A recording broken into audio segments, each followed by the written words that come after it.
Alo chim riệp lia. Ê, còn lồ vôយ៉ាង នោះ Som đã lư mê chết tụi mìnhក្រុមហ៊ុនណោះ មិន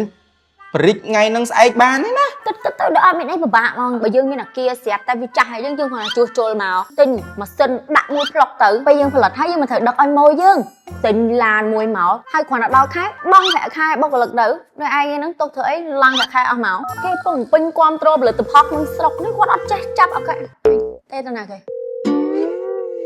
និយាយមួយតកែហ្មងទៅបើគម្រោងល្អហ្មង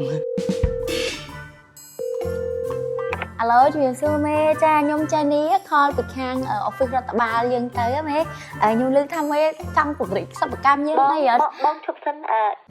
ចាខ្ញុំជា assistant របស់គាត់ទេបងខ្ញុំភ្ជាប់ខលរបស់បងទៅកាន់មេរបស់យើងណាអូចាអរគុណបងអរគុណ Alo ជំរាបសួរមេឥឡូវគេគ្រប់គ្រងផលិតផលក្នុងស្រុកច្រើនណាស់មេអធិស្ឋានខ្ញុំដដែលទេបង ចាវិញបងខ្ញុំឲ្យបងជួបខាងកណ្ដីហ្មងណាជួបកណ្ដីហ្មងចាចាចាហ្មងអីហ្មងប្រាប់គាត់ទៅបងចាចាអញនឹងហូលប្រហែលអ្នកទៀតបានដល់នេះមានទីលើកជាលើក Alo, moi á bu mau chu chôn là một buôn làm tiếc đâu à sao bậc cam nâu cay lâu đó ha ហូលទៀតហើយមិនទេអញបានជួបមេអត់ទេមើលទៅ Alo ធនាគារ Cetras Royal សូមជម្រាបសួរមានអីឲ្យបងអូនជួយបានដែរ ក្រុមហ៊ុនយើងច្បាក់លុយធនាគារមែន អត់ទេបងខ្ញុំទេទៅមេខ្ញុំតាខ្ញុំចូលធនាគារណាវិញ ម៉ែខ្ញុំមកបងគាត់ថាគាត់ចង់ពង្រីកអាជីវកម្មអីចឹងហើយយូរអត់ឃើញគាត់ពង្រីកសោះអូចាបងអញ្ចឹងបងមានបានពិភាក្សាជាមួយគាត់ទេបងគាត់មានតម្រូវការអនុទានទេអ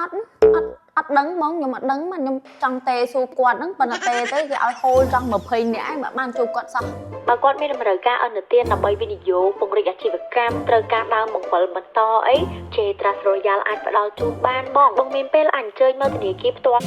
ហើយមិនតន់និយាយមួយគេចាប់ហ្នឹងមិនក៏ចុចបិទ បើឯងដឹងអស់ហើយហ្នឹង ហើយវាមិនទៅ ដោយសារឥឡូវគេដឹងមានកំណើនគ្រប់គ្រងផលិតផលក្នុងស្រុកដូចថាម្ចាស់អាជីវកម្មម្ចាស់សហគ្រាសអីចឹងហ៎ Cetras Royal ផ្ដល់កម្ចីចាប់ពី$10,000 ចុះដូចមេយើងគាត់ត្រូវការកម្ចីទិញម៉ាស៊ីនទិញអីចឹងគាត់កម្ចីប្រភេទណា នឹងគឺយកអនុទានរយៈពេលវែងគេហៅថា term loan ត្រូវការទិញម៉ាស៊ីនឬក៏ឧបករណ៍ផលិតកម្មហៅពង្រីកហាងឬក៏សាខាថ្មីសាងសង់ឬក៏ជួសជុលអគារទិញយានជំនិះសម្រាប់អាជីវកម្មអីចឹងទៅ ចុះបើពង្រីកហើយអត់មានលុយបាក់ឲ្យបុគ្គលិក មែនចុះបើគាត់ពង្រីកអត់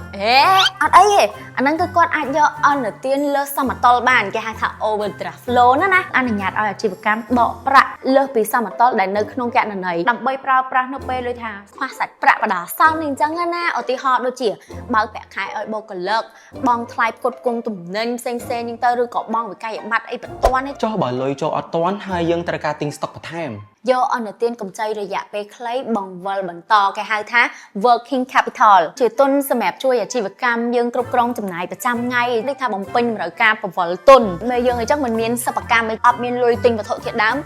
នឹង loan នឹងគឺត្រូវតែហ្មងចាហើយនឹងបង់ថ្លៃជួលហើយនឹងចំណាយប្រតិបត្តិការអីផ្សេងៗនៅក្នុងសិប្បកម្មនៅក្នុងក្រុមហ៊ុនអាជីវកម្មសហគ្រាសអីហ្នឹងក៏ដោយ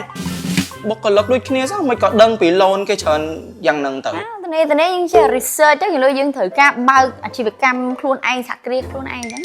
នេះមកប្រាប់អញមួយថ្ងៃនេះបើយកទៅប្រាប់មេមិនស្រួលស្អែកព្រិចបាន10អាជីវកម្មទៀត